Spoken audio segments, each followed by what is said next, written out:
I have known Peggy Flanagan for over 20 years. Woo-hoo! I have known her as a friend, as my comadre. Her daughter Shaban is my goddaughter. Oh, Yeah. that's right. Woo-hoo! And I've known her as a colleague in the fight for social justice. I am the former president of SEIU Local 26. That's Minnesota's Union of Janitors, Security Officers, Airport Workers, and Other Service Workers.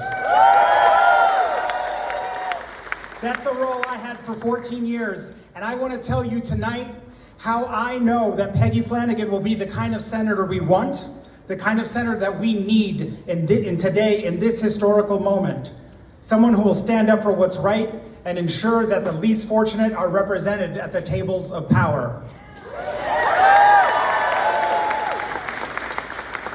It was as president of Local 26 that I first met Peggy when she was running for the school board in Minneapolis in 2004.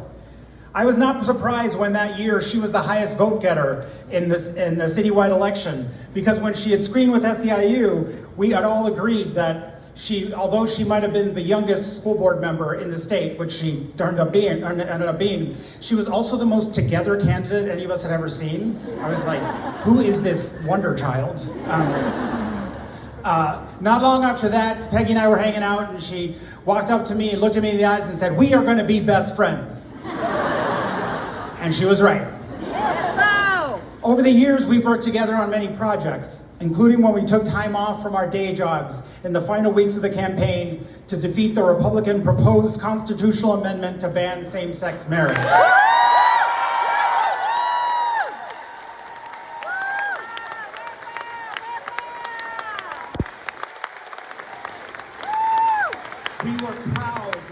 We were proud to help bring that effort home. Minnesota rejected that hateful amendment, and a few years later, Peggy stood with me and my beloved John Stiles as we exercised our newly earned right to be married.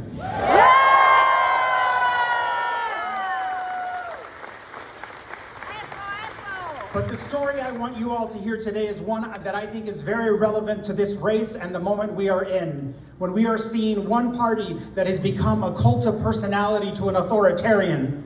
And many of us, that's right, boo. And many of us are frustrated that some in our party are not fighting hard enough against this nonsense. In 2014, Peggy was the co-chair of the Raise the Wage Coalition, when we were trying to raise the minimum wage in our state and index that wage increase to inflation so that the minimum wage would increase as the cost of living goes up. Makes sense, right? That's right. The coalition consisted of a broad spectrum of organizations and leaders from faith, community, and labor. And we had a problem. Although we had a DFL trifecta, our trifecta in 2014 was not like the trifecta we just had in 22. When legislators passed historic legislation, right? The list is very long.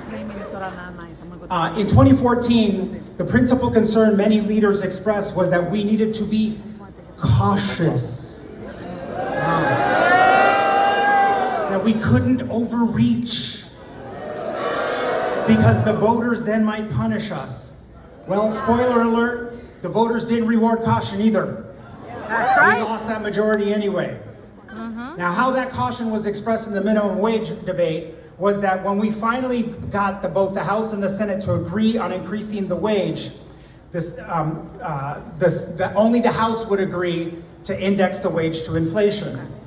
And at one point, the Senate Majority Leader at the time drew a line in the sand and proposed the full wage increase that we'd proposed, but he said absolutely no to indexing.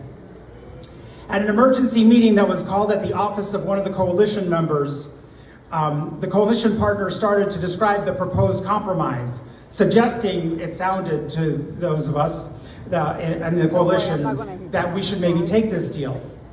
Now, this office, I want you to picture it, had a cabinet on the wall, and under the cabinet with the key, you open it, it has a whiteboard. And so this person gets up to open the cabinet because the proposal that had been written there. And so we're all waiting. She's going up to do that until we hear a booming "No!" coming from our coalition co-chair, Peggy Flanagan. She got up, literally blocked that cabinet with her body, and gave a passionate speech and said that we have to stand with the poorest workers in our state. Yeah!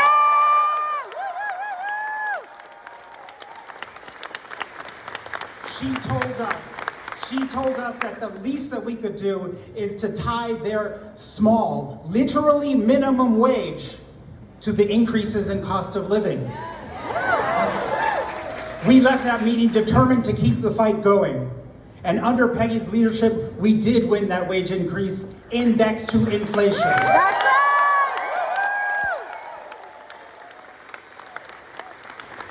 And because of that fight, and because of her leadership, the minimum wage in Minnesota has increased every year since 2014.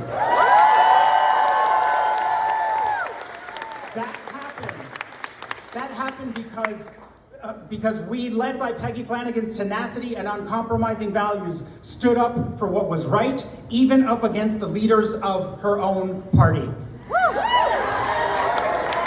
And she was willing to do that because it was the right thing to do for people. That is my comadre. That is the Peggy Flanagan that I know.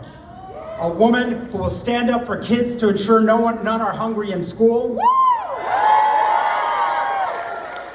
Who will fight for families like her own growing up who depended on Medicaid for health care. I know she will not vote with Donald Trump. She will stand up to Donald Trump.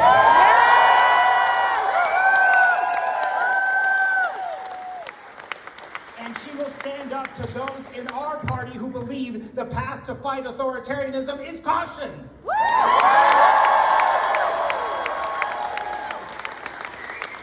That is the kind of leader Peggy Flanagan will be, and that is why I thank you for standing with us today to ensure that Peggy Flanagan, my comadre, is the next senator of the state of Minnesota. Go!